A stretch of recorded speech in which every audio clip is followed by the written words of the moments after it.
I have a low sex drive. I hear that all the time in my practice. What does that even mean?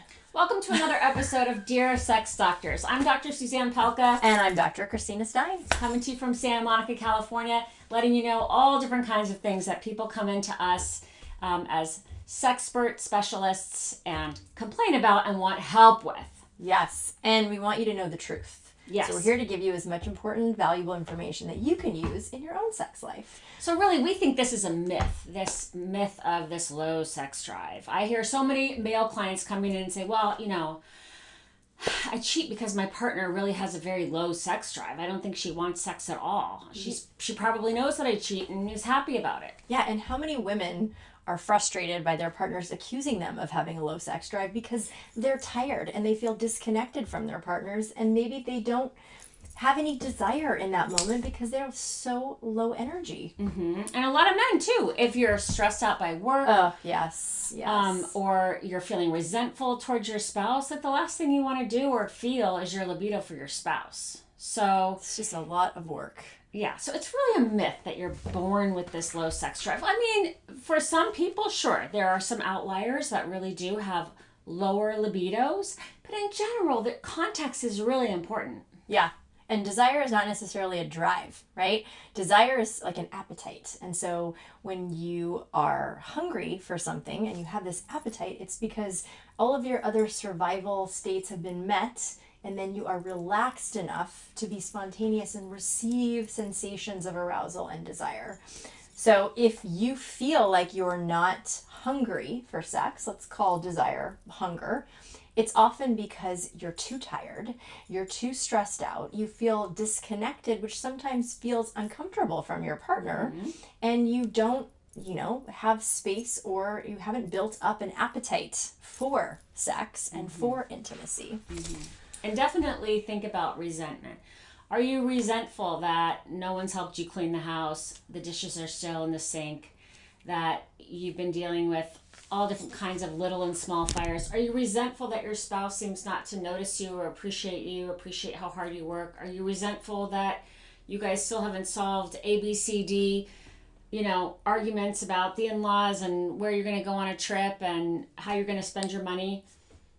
Talk to your partner.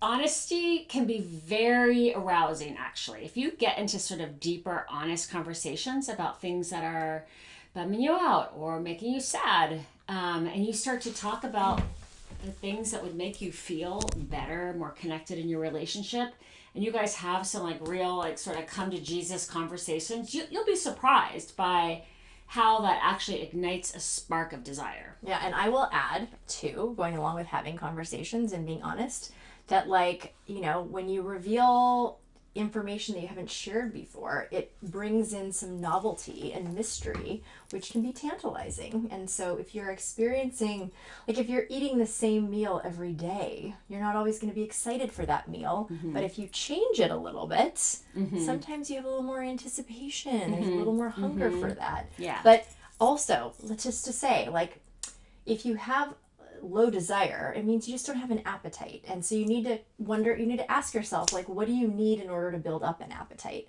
And it's also very context specific, right? If you're running errands, or you're at the market, or you're at the office, you're obviously not going to have the same desire as you will after having a nice bath and being relaxed and being securely in your bedroom with the lock on the door.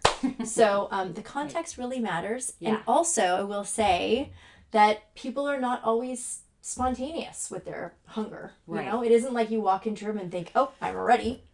You kind of need to be warmed up to it. I said, you have to build up an appetite, and you have to figure out what the food has to be appealing to you. Yes, and what gets the juices flowing for you. Yeah. So don't put your partner into a box. Don't decide, well, so and so has a low sex drive, so So it's a lost cause. Yeah. I'm going to get it elsewhere. I'm going to go watch porn. I'm going to masturbate. I'm going to it's give not up on my solving partner. any problem at all. That's creating more problems. So ask your partner, what kind of meal should we cook? Yeah, what meal should we pick? How do we spice it up a little bit? That's How do right. we create an appetite, and it's a mutual thing. So it's not just one of you who needs to have desire or to fuel the fire. You both have to figure out what it takes, and have patience for each other and compassion. And get creative and ask your partner for any of their strangest desires, fantasies, etc. Like, don't give up on your partner as being a fully human, actualized person with secret desires. She masturbates to something. She's thinking about something. Find out what it is. But the bottom line is, there's no such thing as low desire. If you are not feeling an appetite for sex and intimacy, it's because something is impacting you. Something physical, so you're tired, you're hungry, whatever it is, or energetically you're depleted, or relationally you may be disconnected from your partner. But you don't really have low sex drive. That's not a thing. Right. So we want to debunk that. You don't have a low sex drive. He doesn't have a low sex drive. There's no perfectly normal number of times that you should feel interested in sex. It's not a thing. There's no scale. Right. It's just what works for you and whoever you want to be sexual with.